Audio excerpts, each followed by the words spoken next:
이재명 대통령의 최측근인 김용 전 민주연구원 부원장이 6월 국회의원 재보선에 출마한다는 얘기가 끊이질 않습니다. 점점 기정사실로 다가가는 분위기입니다. 처음 김 전 부원장이 출마 의사를 밝혔을 때만 해도 자신이 처한 처지를 정확히 파악하지 못하고 욕심을 부리는 것이라고 여겼습니다. 대통령 최측근이라서 집중적인 수사 대상이 됐다는 피해의식에 따라 객관적 상황 판단을 못하고 있을 수 있습니다. 이런 김 전 부원장의 심정을 아는 여권에서도 차마 야박하게 말리지 못하는 것이라고 심각하게 받아들이지 않았습니다. 그러나 흘러가는 분위기를 보면 김 전 부원장의 출마는 그렇게 넘겨버릴 수 있는 단계를 넘어서고 있습니다. 김 전 부원장의 출마설이 본격적으로 나온 건 지난 2월 출판 기념회 때부터였습니다. 지도부를 포함한 현역 의원만 50명 넘게 참석했습니다. 정청래 대표는 조희대 사법부가 제정신이라면 무죄 취지로 파기환송할 것이라고 했습니다. 그러더니 민주당은 최근 조작기소 국정조사에서 검찰이 김 전 부원장을 조작기소했다는 취지의 주장을 하고 있습니다. 판결과 상관없이 아예 김 전 부원장에게 죄가 없다는 겁니다. 강득구 최고위원은 조작된 기소는 결코 진실을 이길 수 없다며 김 전 부원장에게 공천을 줘야 한다고 공개적으로 주장하기도 했습니다. 김 전 부원장 사건은 1, 2심이 모두 유죄로 인정하고 법정 구속까지 한 사안입니다. 그는 2021년 민주당 대선 경선 당시 대장동 민간업자에게 불법 정치자금 6억 원을 받은 혐의를 받고 있습니다. 유동규 씨 등 관련 인물이 자금 전달 사실을 인정했고 자금 전달책 역할을 한 사람이 돈 전달 시기와 액수를 적은 자필 메모도 나왔습니다. 사법부가 진술과 증거의 신빙성을 근거로 유죄로 판단한 겁니다. 그만큼 대법원 판결도 바뀌기 어렵다는 게 법조계의 중론입니다. 민주당이 김 전 부원장을 공천하면 수도권에선 민주당 깃발만 들면 당선될 수 있는 선거 구도에 따라 국회의원이 될지 모릅니다. 그러고 나면 불과 몇 달 후 내려질 대법원 판결에 따라 또다시 재보선을 치러야 할 수도 있습니다. 국민과 사법제도를 우습게 보지 않으면 취할 수 있는 선택이 아닙니다. 책임 있는 집권 세력이라면 그 정도 사리 분별은 할 것으로 믿습니다. 국민의힘 장동혁 대표가 8박 10일의 미국 방문을 마치고 귀국했습니다. 원래 일정은 2박 4일이었으나 5박 7일로 늘더니 미 공항에서 국무부 연락을 받았다며 20일 돌아온 것입니다. 출국에 앞서 야당 대표가 지방선거를 코앞에 두고 왜 미국에 가는지 궁금해하는 사람들이 많았습니다. 그는 귀국 기자회견에서 어떤 사람을 만났냐는 질문에 비공개 간담회를 가졌다고 했습니다. 그러면서 미 국무부 차관보에 뒤통수만 찍힌 사진을 공개했습니다. 국무부 차관보급만 30여 명이고 인물과 역할이 모두 알려져 있습니다. 뒤통수 사진은 전례를 찾기 어렵고 한국 정당 대표에 대한 예의도 아닙니다. 장 대표는 지방선거를 위해 방미했다고 했습니다. 정부가 대미 외교에서 문제를 일으키고 있는데 야당이 해결하는 모습을 보이는 것이 지방선거의 일부분이라는 것입니다. 그러나 차관보와 잠시 만나 무슨 논의를 했겠습니까? 장 대표가 만났다는 미국 정치권 인사들도 미국 내 부정선거론에 동조한 인물이거나 한국 소비자 개인정보를 유출한 쿠팡을 옹호한 하원 의원입니다. 그 사이 국힘은 공천과 전략에서 심각한 혼선을 빚었습니다. 민주당 경기지사 후보는 이미 유세장을 돌고 있는데 국힘은 후보 윤곽도 잡지 못하고 있습니다. 시장, 군수 후보를 찾지 못하는 지역도 적지 않다고 합니다. 전국 곳곳에서 독자 선대위를 꾸리려는 움직임도 있습니다. 이런 상황에서 당대표가 장기간 자리를 비우고 그 뚜렷한 이유도 되지 못하고 있습니다. 화제가 된 것은 장 대표가 미 의회를 배경으로 김민수 최고위원과 활짝 웃으며 찍은 관광객 사진 한 장뿐인 것 같습니다. 미국이 정동영 통일부 장관의 구성 핵시설 발언에 항의하며 미국이 수집한 대북 정보의 공유를 일부 제한한 것으로 알려졌습니다. 정동영 장관은 지난달 6일 국회에서 기존의 영변과 강선 외에 평북 구성에 핵시설이 있다고 언급했습니다. 이에 대해 미국은 자신들이 제공했던 정보를 협의 없이 노출했다면서 한국과의 정보 공유를 제한하고 있으며 재발 방지책도 요구했다고 합니다. 이에 대해 정동영 장관은 미국 CSIS 등에서 발표했던 논문에도 구성에 대한 언급이 있었고 작년 7월 장관 인사청문회에서도 언급했다면서 지금 이 문제를 들고 나온 저희가 의심스럽다고 말했습니다. 자신의 발언은 기밀이 아니고 오히려 자신 때문에 한미 관계에 이상이 있다는 식으로 몰아가는 세력이 있다는 취지였습니다. 그러나 CSIS 빅터 차 한국 석좌는 구성 핵시설 보고서를 단 한 번도 작성한 적이 없다고 반박했습니다. 인도를 방문 중이던 이재명 대통령은 소셜미디어를 통해 정 장관이 미국이 알려진 기밀을 누설했음을 전제로 한 모든 주장은 잘못이라면서 대체 왜 이런 터무니없는 일이 벌어지고 있는지 자세히 알아봐야겠다고 말했습니다. 정 장관은 문제가 없고 미국의 정보 공유 제한 조치가 국내에 알려진 과정에 의구심을 표한 것으로 보입니다. 이번 상황을 알린 내부인에 대한 조사와 징계가 이루어질 수도 있을 듯합니다. 미국은 위성이나 정찰 등을 통해 얻은 대북 정보를 한국과 공유하고 있습니다. 정보 사항에 대한 미국의 보안은 우리의 상상을 넘습니다. 상원 의원들의 정보사항 브리핑을 받을 때 휴대전화를 놓고 들어가야 합니다.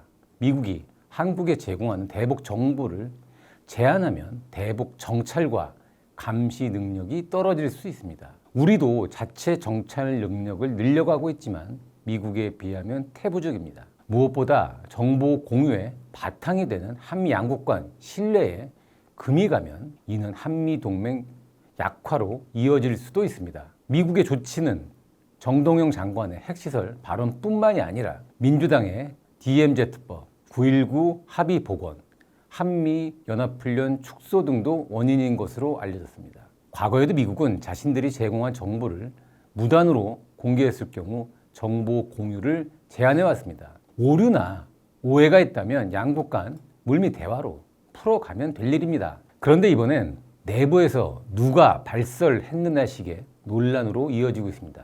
관세와 원자력 추진 잠수함, 주한미군 유연성 및 호르무즈 문제 같은 한미 간의 민감한 현안이 쌓여가는 시점에서 바람직하지 않은 모습입니다.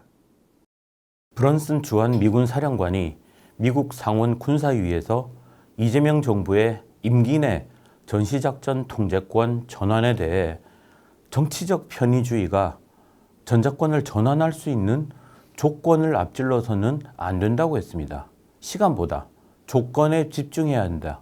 그래야 미국과 한국이 더 안전해진다고 했습니다. 전작권 전환은 정치적 시한을 정해놓고 밀어붙일 문제가 아니라 한국군의 한미연합군 작전 지휘 능력 등 조건 충족이 우선이란 뜻입니다.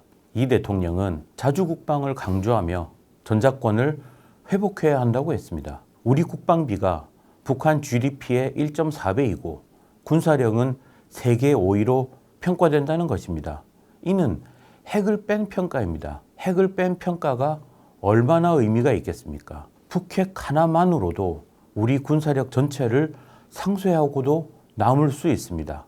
그게 핵입니다. 전시작전권은 자주권이나 자존심의 문제가 아닙니다. 어느 쪽이 확실히 전쟁을 억제할 수 있느냐, 전쟁이 발발했을 때 어느 쪽이 더 확실히 승리할 수 있느냐의 문제입니다. 이를 무시하고 국내 정치적 선전을 위한 전작권 전환은 우리 안보를 위험하게 합니다. 전작권을 행사한다는 것은 전시에 한미연합군을 한국군이 지휘한다는 뜻입니다. 그러려면 한국군이 미군과 최소한 동등한 능력을 가져야 한다는 것은 상식적인 문제입니다. 대학원생이 고등학생 지휘를 받겠습니까? 한국군이 미군 정도는 아니라도 그 비슷한 능력이라도 갖추려면 지금보다 국방비를 몇 배 올려도 10년 이내에 달성하기 어려울 것입니다. 특히 북핵 미사일 탐지, 미사일 방어, 대량 응징 보복은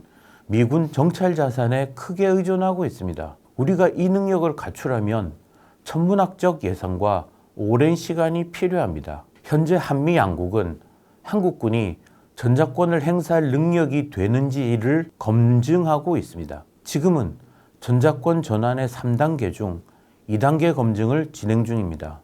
정부는 올해 2단계를 끝내고 내년쯤 3단계까지 마무리해 임기 내 전자권 전환이 가능하다는 시간표를 짰습니다. 무리하다고 지적하지 않을 수 없습니다. 한국군의 조건 충족 여부는 한미연합훈련을 통해서 검증할 수 있습니다. 그런데 정부는 북한을 자극하지 않으려고 연합훈련을 줄이고 있습니다. 최근 미국은 통일부 장관의 북핵 정보 누설에 항의하며 대북 정보 공유를 일부 제한하기도 했습니다. 모두 전자권 조기 전환과는 상반되는 현실입니다. 노무현 정부도 전자권을 자주국방과 주권 문제로 몰고 갔습니다. 당시 미 국방장관은 미국도 자주국방을 못한다. 그래서 한국 등 동맹국의 도움이 필요하다고 했습니다. 나토 회원국은 지금도 전시엔 미군 사령관에게 주도권을 넘깁니다. 최근 김정은은 한국을 영원한 적이라며 핵 운용 훈련도 지시했습니다. 북한군은 실전 경험까지 쌓았습니다. 20년 전보다 전자권 전환 조건 충족이 더 중요해졌습니다. 중요한 것은 전자권이 어디 있느냐가 아니라 전쟁 억지와 유사시 승리하는 능력이라는 사실은 아무리 강조해도 지나치지 않습니다. 미국은 전자권을 보유하고 싶어 하지 않습니다. 비용이 많이 들고 부담이기 때문입니다. 특히 트럼프는 한국 정보가 달라고 하면 바로 넘겨버릴 것입니다. 군 전문가인 브런슨 사령관의 언급은 한미 양국의 안보를 위한 충원으로 받아들여야 합니다. 삼성전자 노조가 어제 투쟁 결의대회를 열고 영업이익 15% 성과급 지급과 성과급 상한제 폐지 등이 수용되지 않으면 5월 21일부터 18일간 총파업을 한다고 했습니다. 반도체 슈퍼사이클로 올해 삼성전자 영업이익은 지난해의 거의 7배에 달하는 300조 원까지 늘어날 전망입니다.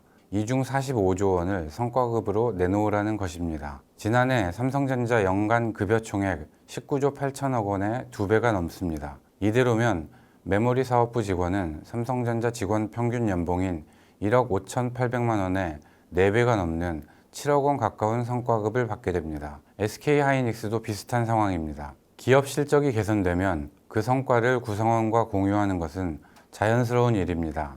다만 모든 일은 도를 넘어선 안 됩니다. 반도체 산업은 노동 투입량보다 기술력과 자본 투자가 성과를 좌우합니다. 초미세 공정과 첨단 설비 경쟁이 핵심인 산업에서 노동의 기여도를 평가해 보상하는 방법에 대한 정밀한 논의가 필요합니다. 삼성전자는 최근 수년간 반도체 불황 속에서도 대규모 투자를 지속해 왔습니다. 지난 5년간 연구개발에 148조 원, 시설 투자에 230조 원을 투입했으며 이는 향후 시장 반등을 대비한 선제적 투자였습니다. 이러한 투자 성과가 인공지능 확산과 맞물리며 실적 개선으로 이어진 것입니다. 앞으로도 대규모 투자와 해외 전문기업 인수가 불가피합니다. 직원들이 성과급을 받는 것보다 더 중대한 사활적 문제입니다. 국내 반도체 업체들은 마이크론, 엔비디아, TSMC 등 글로벌 공룡들, 무섭게 추격해오는 중국 업체들과 사생결단의 경쟁을 벌이고 있습니다. 중국 기업들은 정부의 막대한 지원을 받고 있습니다. 단 한 번의 잘못된 판단과 투자 지연이 추락으로 연결될 수 있는 상황입니다. 노사 간 협의를 통해 합리적인 해법을 도출하고 국가 전략산업의 지속성장이라는 공동의 목표를 지켜나가야 합니다. 황금알을 낳는 거유의 배를 가르는 잘못은 범하지 말아야 합니다.